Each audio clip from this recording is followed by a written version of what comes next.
So today's tech tip, we're going to talk about knots. The first knot that usually starts off with learning how to tie knots is a sex knot because it's all fucked up and it doesn't work very well. So we're going to learn a couple knots today, and then we will have on our Patreon account a full-on geeked up version of all the pertinent knots that you made in outdoors. So what I do suggest is once you start practicing tying knots, is set up something like this where you kind of have a static line coming across, whether that be rope, a broom handle, or whatever, just to practice tying knots too. These are like center mass belts from Sornex. At that time, I also want to take a minute to thank my sponsor, Paracord, where we make millions and millions of dollars. I'm just kidding. I bought this shit from Rocky Mountain Discount Sports. So when you're tying a knot, you want to learn, one, how to tie it, and two, why you're tying that knot, why it's important, because you want to use the knot that is going to work best for the specific tasks that you have. So a bowline knot, which is what I'm going to tie first, that knot is great because no matter how much tension you put on that knot, it comes undone easy. So whether you're towing someone out, hanging meat, or whatever else, there's tons of uses for it. So I'd say the bowline is probably my number one knot that I like to use. So kind of going to do in your face version of this, and then Steven will video it top down. So you have your standing end, which is the end that you're not really using to tie the knot, and then your running end. So standing end goes over, then I've got my running end. So I'm going to take my hand, grab the running end, flip it. I've made a loop. All right, and then I'm going to grab my running end, pull it through that loop, and I'm going to take my standing end. This is probably hard to see from this view. Pull it back through, and then I'm going to pull all of that tight, and then I'm going to have little checkpoints to make sure I did this right. My standing end is running between these two loops, or the running end, I guess you could say, but it's running in between there. And then I have a bite right here that's locking in my running end, and so no matter how much tension I put on that, I can grab, pull that down, and this will come loose. So again, that's the bowline.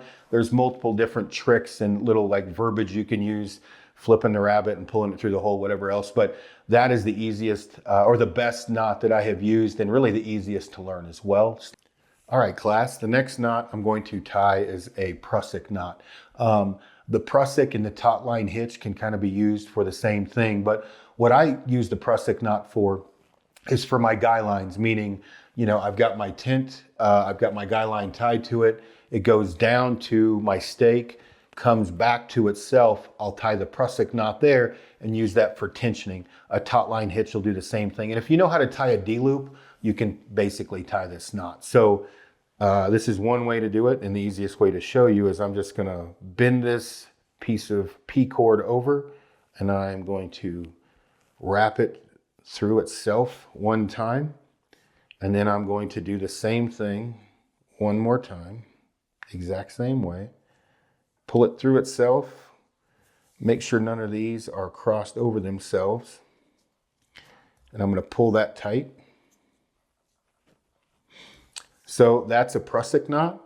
So what, again, this is used for is tensioning. So as I slide this up or down, meaning I went from my tent to the stake back to itself, so this would technically be attached to the tent.